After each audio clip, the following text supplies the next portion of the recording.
Hi friends, welcome back to our channel. வெண்டைக்காய் fry பண்ணாலே ஸ்டிக்கியாக இருக்குது, இல்லைன்னா கிறிஸ்பியாக இல்லைன்னு சொல்லிட்டு ஏதாவது ஒரு கம்ப்ளைண்ட் வருதா?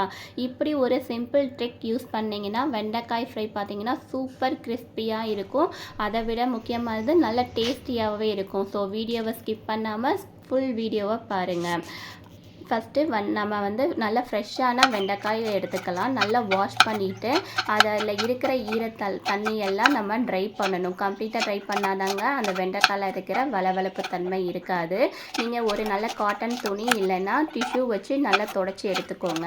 அப்புறம் வெண்டைக்காவை நீங்கள் உங்களுக்கு பிடிச்சமான ஷேப்பில் கட் பண்ணிவிட்டு அதை நீங்கள் வெயிலில் ஒரு 3 to 4 மினிட்ஸ் நல்லா காய வச்சு எடுத்தீங்கனாலே அதில் இருக்கிற வளவளப்பு தன்மையெல்லாம் போயிடும்.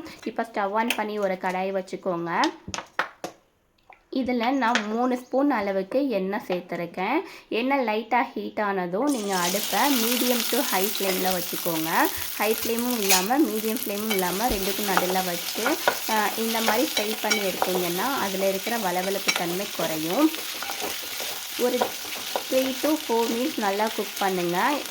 அதுக்கப்புறம் பார்த்திங்கன்னா இதை நீங்கள் மூடி போட்டு குக் பண்ணாதீங்க. மூடி போட்டு குக் பண்ணிங்கன்னா அதில் இருக்கிற ஸ்டீம் எல்லாம் இறங்கி வெண்டைக்காய் பார்த்திங்கன்னா நல்லா சாஃப்டாகிடும். அதனால் நீங்கள் மூடி போடாமல் குக் பண்ணுங்கள்.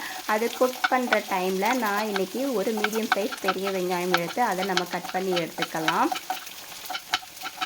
வெங்காயம் நம்ம கட் பண்ணுறதுக்குள்ளே வெண்டைக்காய் அங்கே நல்லாவே ஃப்ரை ஆயிரும். பாருங்கள், வெண்டைக்காய் நல்லா ஃப்ரை ஆயிடுச்சு. இதை நான் ஒரு பிளேட்க்கு மாற்றி எடுத்து வச்சுக்கிறேன்.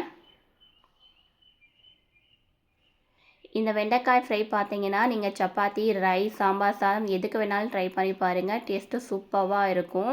கண்டிப்பாக எல்லாருமே விரும்பி சாப்பிடுவாங்க. இந்த மெத்தடில் நீங்கள் ட்ரை பண்ணிங்கன்னா கண்டிப்பாக திரும்ப திரும்ப இதே மெத்தடில் தான் நீங்கள் செய்வீங்க. அந்தளவுக்கு டேஸ்ட்டு சூப்பராக இருக்கும். இப்போ அதே கடாயில் பேலன்ஸ் இருக்கிற எண்ணெயில் 1/4 ஸ்பூன் அளவுக்கு கடுகு உளுந்தம் பருப்பு சேர்த்துக்கோங்க. 1/4 ஸ்பூன் ஜீரகம், 1/4 ஸ்பூன் சோம்பு சேர்த்துக்கோங்க. இப்போ நம்ம கட் பண்ணி வச்சுருக்கிற வெங்காயம் இதில் ஆட் பண்ணிக்கலாம். வெங்காயம் நல்லா வதங்கட்டும். வெங்காயம் நல்லா வதங்கினதுக்கப்புறம் இதில் நம்ம முக்கியமான மசாலா சேர்க்க போகிறோங்க. அதுதான் இம்பார்ட்டன்ட். ஒரு துண்டு இஞ்சி, 2 பல் பூண்டு, ஒரு பச்சை மிளகாய், ஒரு காஞ்ச மிளகாய் எடுத்துக்கோங்க. அது கூடவே மல்லித்தலை கொஞ்சமாக சேர்த்துக்கோங்க. 1/4 ஸ்பூன் அளவுக்கு பெப்பர், ஜீரகம், சோம்பு சேர்த்துக்கோங்க. எல்லாத்தையுமே தண்ணி விடாமல் நல்லா கொரகொரப்பாக அரைச்சி நம்ம கடாயில் இதை சேர்த்துக்கலாம்.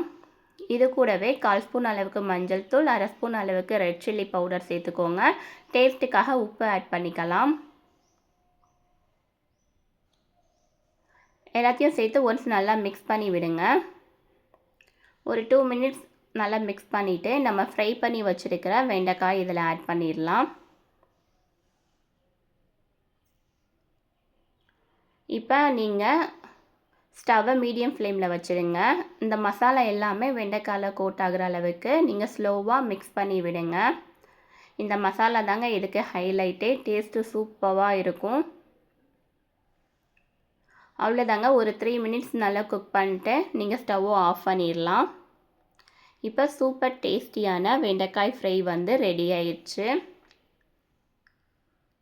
கண்டிப்பாக இந்த வீடியோ உங்களுக்கு பிடிக்கும்னு நினைக்கிறேன். இந்த வீடியோ பிடிச்சிருந்தா மறக்காமல் ஒரு லைக் பண்ணிட்டு நெக்ஸ்ட் ரெசிபி என்ன வேணும்னு கமெண்ட் பண்ணுங்கள்.